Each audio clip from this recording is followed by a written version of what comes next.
Friends, இன்றைக்கி என்ன பார்க்க போகிறோம்னா இறாலை பற்றி பார்க்க போகிறோம். இறால் எப்படி க்ளீன் பண்ணுறதுன்ட்டு நிறைய பேருக்கு தெரியாது. நான் எனக்கு தெரிஞ்சதை சொல்கிறேன் பாருங்கள். இப்போ தலையை நல்லா பிச்சுட்டு இந்த மேலே ஒரு மாதிரி இருக்க தோடு மாதிரி அந்த தோடை பிச்சு எடுக்கணும். எடுத்தால்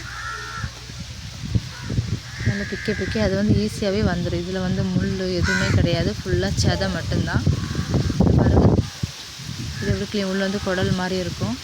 இது மேலே நம்ம ஒரு குடல் இருக்கும், அதை மேலே மேல் பகுதி இருக்குல்ல, இந்த நடுசில் அதில் நம்ம லைட்டாக கத்தியை வச்சு இப்படி கீறி விட்டால் மேலேருந்து ஒரு குடல் மாதிரி வரும். அதை நம்ம க்ளீன் பண்ணி எடுக்கணும். நான் ஒரு கருப்பு கலரில் உள்ள தெரியும், அந்த கருப்பை க்ளீன் பண்ணி நம்ம எடுக்கணும். இங்கே பாருங்கள், இது 2 கிலோ இறால் 700 ரூபா. பாருங்கள், நல்ல பெரிய இறாலாக இருக்குது பார்த்தீங்களா.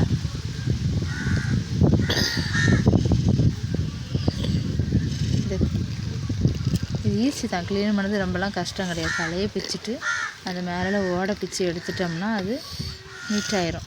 மேலே லைட்டாக ஒரு குடல் மாதிரி இருக்கும், அதை லைட்டாக கத்தியை வச்சு லைட்டாக அப்படியே கீறி எடுத்தால் மேலேருந்து கருப்பு கலரில் ஒன்று வரும். அதையும் க்ளீன் பண்ணிடணும்.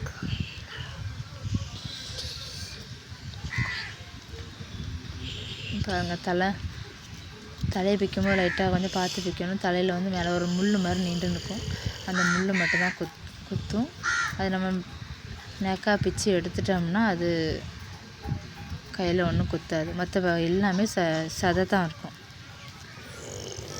இது தொக்கு வைக்கலாம், தொக்கு குழம்பாகவும் வைக்கலாம், பொரித்து சாப்பிடலாம், சூப்பர்.